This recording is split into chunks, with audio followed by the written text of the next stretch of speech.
Hello. Good morning, Terry Lynn. How are you? Good morning. I'm wonderful. How are you? Look how beautiful you are. Oh, I had to clean up nicely because you were there. And before we got started, I was reading from a book Oh, called Voices of the 21st Century: Bold, Brave, and Brilliant Women Who Make a Difference. yes. I am so happy you read that. And I'm telling you, I found something amazing on page 141. Finding Courage in Our Story, Terry Sidford. It was 1970, and I was living in Encinitas, California. I was 8 years old. My sister and I were in our bedroom when suddenly she blurted out, "Terry, grab whatever you can. We gotta leave tonight." "Why tonight? Why?" "Mom and Jerry have never been this drunk, and something might happen." Frightened and confused, I grabbed a pillowcase and put whatever clothes were on the floor inside. Debbie and I can't leave my goldfish. Can we take them with us? "No, Terry. We have to walk to Dad's house." We ran out of our apartment in the dark towards my father's apartment. My sister had called him and he had told us that he was going to come and find us. As we walked across the railroad tracks, I remember feeling like a homeless person escaping from something dangerous. My father found us and took us to his bachelor pad. We never lived with our mother again. Oh, Terry, that was a compelling story, and it just spoke to me. Brains, did it speak to you? I hope so, because we have the author here, Terry Lynn Sidford. She is awesome sauce. She's going to tell us a little bit more about her escape to freedom and reconnecting and finding herself, how she came up with this great collaboration and book, and her trip to Africa. I want to hear all about it and her adventures there in Dubai. Brains, help me welcome our guest today, Terry Sidford. How you doing? Is it Terry Lynn? It's Terry. Okay, so we're Terry. You just put the Lynn in there because it's cute. Exactly. Yeah. Sometimes I'll use it if I want to be cute. Well, you are cute, and you are one heck of a writer because I was hanging on to every word. Tell us a little bit about your story and your journey, Terry. Thanks, April. My journey is an interesting one, and I found through the years that I'm not alone. And when you're going through something like that, when you grow up with a mother that was an alcoholic and forced to run away so that you can have safety, and I lived with my father my entire life after 8 years old, I thought that I was only one, but I realized through my own journey of hiding and feeling and low self-esteem because I was so embarrassed from this life story of mine, that there were a lot more people out there that are just like me or have stories that are even more compelling. But I knew that I needed to understand more about this, the women and people that survive difficulty. So of course, I became a life coach. And during that process, I realized that there was a quality in so many of these people, and most of them were women. I attracted women into my practice, but they had a quality they didn't even know they had. And I needed to understand what that was. And is their ability to handle difficulties or to survive or to be stronger than they think they can be. Right, right. So in that journey, I created a survey on the subject of courage, and I gathered it from 100 women. And through that process, I found that there was a thread, and the thread was that these women were amazingly courageous, but they did not see it in themselves.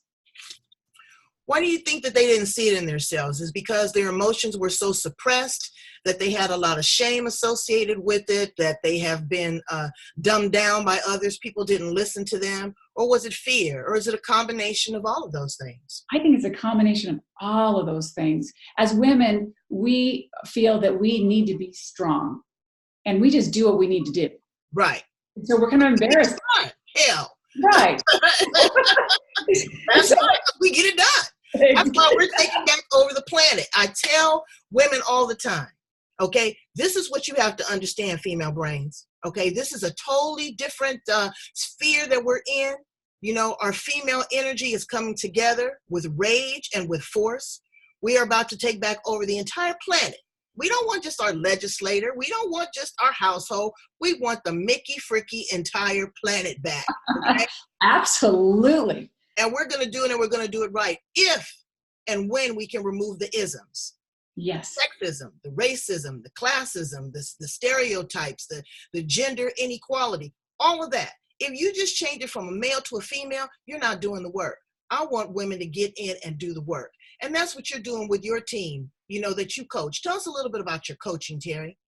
I work with a lot of people from all walks of life. I've been coaching for about 20 years. And I always, no matter what they come to me for, whether it's work, personal life, family, money, it doesn't matter. We always start from the foundation. The foundation is understanding your values, your passion, your purpose, and your why. Why do you get up every day? And what is that fire inside of you that burns? And why do you do what you do? So if you, and understanding that your values aren't always yours. You know, there's values that you came to this world with. There's some that you gathered, but there's others that you took on. Right. And that you've inherited that have been indoctrinated in you. Yes. Which is some crazy sauce. Yes. Well, like a crazy sauce for sure. I mean, talk about women not being bright, beautiful, and bold. Oh no, that, we're just being too loud if we're doing that. Right. We're being disrespectful, or, you got an attitude. I'm going to give it to you. 110%. Now I know how to dial back. Okay. Because it is equally, if not more so, important for us to be good listeners. If you just jaw jacking the whole time, brains, you're going to miss it. Yes. Miss it. You cannot overtalk it. You cannot overthink it. Yes. So, Terry, you have done some incredible things, like go to Africa. You just returned back. I can still see the glow in your face. Your pictures were amazing. Tell us why you went to Africa and what you learned while you were there in Africa and in Dubai. It was an incredible, life-changing trip, and I'm absolutely still reeling from it. It gave me a chance to really look at life, how it really is in nature. And we can relate back to our own lives when we can look at animals in the wild kingdom, because they are in present time. And the only time that they are starting to worry about anything is if they need to eat or they're trying to survive. Right. But what I noticed is that if they're not doing that, they're peaceful, they're in present time. And I found myself in present time looking at these beautiful animals and then looking for little signs of, to find them, like a broken branch, a footprint, other animals warning other animals that there might be danger. I was completely in present time. I brought that back. I see little details now, and I don't really worry about much. It's a feeling of being grateful. And I also brought back the soul, and I could cry even talking about it, of these people, because they've been through so much with apartheid. Yet they did not harden their hearts, and I know they still have a long way to go. But they have taken what Nelson Mandela instilled in them as a legacy, that it takes all of us to bring each other together. They know they need to do that. We need to do that. Well, there's nobody a better unifier than his story, and how he was in that cell for all those years, and how his wife, Winnie, forged on, and then they ended up separating and going their own way.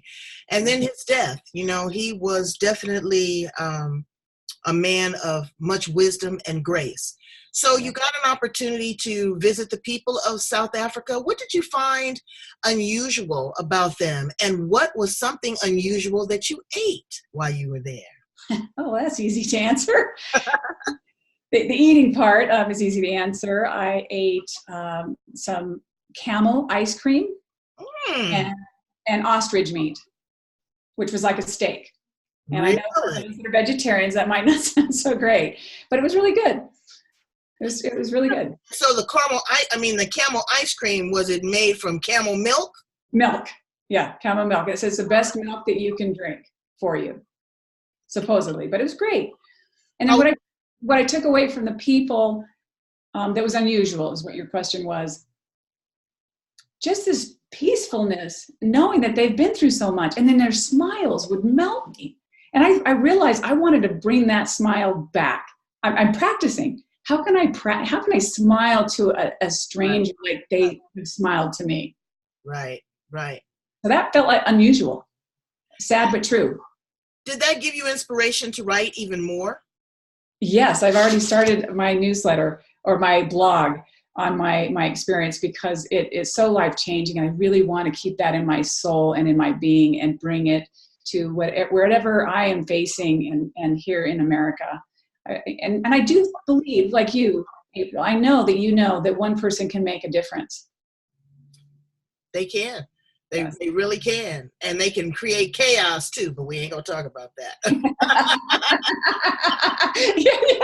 I think Okay. you know what you mean. Yeah. Yes, because folks can, they can stir up some mess. So how did you get in contact with these women that you collaborated with in Voices of the 21st Century? I've been speaking about courage, women in courage, from my book 100 Hearts. After I gathered the survey, I wrote the book 100 Hearts, and it's the stories from all these women. And I started becoming a motivational speaker. I did a TEDx talk on the subject of courage. And I contacted the Women's Speaker Association to become a member and network with them. And they had an opportunity to bring a lot of their members together and share their stories. And there was interviews, and they picked a handful of us to share our story. I felt it was a huge, huge honor. And they have the same feeling that you and I do, that if we bring people together, we share our stories, that we don't feel alone, and that empowers us to be stronger and more brave to really show up and make a difference. And I am so honored to be a part of that book. Well, I mean, you are showing up in so many ways. I want to dial back a little bit about the embarrassment and shame that you had living with a mother that's an alcoholic. There's such a stigma, and I'm going to do a show on this, but there's such a stigma about women and addiction, more so than with men. It seems like society embraces a man's addiction more than they do with a woman. First of all, did your mother ever recover? Did she ever get sober? She did. She's my hero. She did. And it was tough. She lost her children, and she recovered, went back to school, became a registered nurse, Wow. and had a healthy life. And it took a while, and we've remained very, very close, but she did it. She's my hero. She is. Now, do you ever, and I like to ask these questions, do you ever concern yourself with maybe having the alcoholic gene? Do you ever think about that? Absolutely, I do. And I've been if I drink too much, I always get very concerned. So I just drink moderately. I do like it. And I have a conflict there. Or if I see someone else drink too much, that's when it really starts to re-stimulate in me. So, I've kept it in balance, and I'm very, very aware of that. And so how is your father? He's good. He's good. Good? Yeah, he's fine. Yeah. That's wonderful. Yeah, now it was my stepfather, so she remarried. So with the story about the two of them, it was her second marriage. Oh, okay, the stepfather. Yeah. Yes. Yeah, I was very fortunate. I had a wonderful stepfather that stepped in and colored in all the beautiful blank spaces of my life. But, again, it's very challenging to introduce a step parent into a family. Are you a parent? Do you have children? I'm a parent of two beautiful sons. Two beautiful sons. Yes. So what do you tell them about walking through life and life's journeys? A little bit about what you went through, and finding yourself and having to escape from that situation, but also about relationships. What kind of conversations do you have with the males in your life? I just told them to really understand themselves first and foremost, and that no matter what happens in your life, you get a start over. But you can start over but learn from your mistakes. A mistake's not a mistake unless you keep doing it. You can make mistakes, but become a better person, make a difference in life. I want them to contribute and understand what their passions are, and find a partner that really supports that as well. And that they understand who they are, and that you can support their passions and purpose, and really take things to the next level. And so they know, and they know my story, and they honor you. They respect you, that you are an overcomer. So tell us a little about your coaching program. What is it? What are some of your turnkey approaches to success? What's the difference with working with Terry and working with April? It's really a personal, it's a really a personal relationship. So I really hold you in a safe environment. That's what a lot of my clients say, that they feel that they all automatically just start opening up to places that they've never been before, because I hold this space that is empowering. I know that they have the answers. It's loving, it's kind, but it's also, I hold them accountable because I know what they're capable of achieving. So that's really my essence of a coach. And everybody needs something different. And I'm really honest and with making sure we pick the right combination together. Right. Right fit. Because some folks are not coachable, Terry. You know that, girl. You got to kick them straight off the team. Exactly. But we can still provide them options and still provide them directions as to facilitate. So say you run across somebody that's, not gelling for you. What sort of suggestions would you give them as far as still being encouraging to move forward, still wanting them to be them best selves, but maybe your combination isn't the right recipe for the cake to rise? What would you say to that person? I would tell them that there's many different coaches out there, and to go out there and have consultations with different types of coaches, because there's many incredible coaches, and you will find the right fit.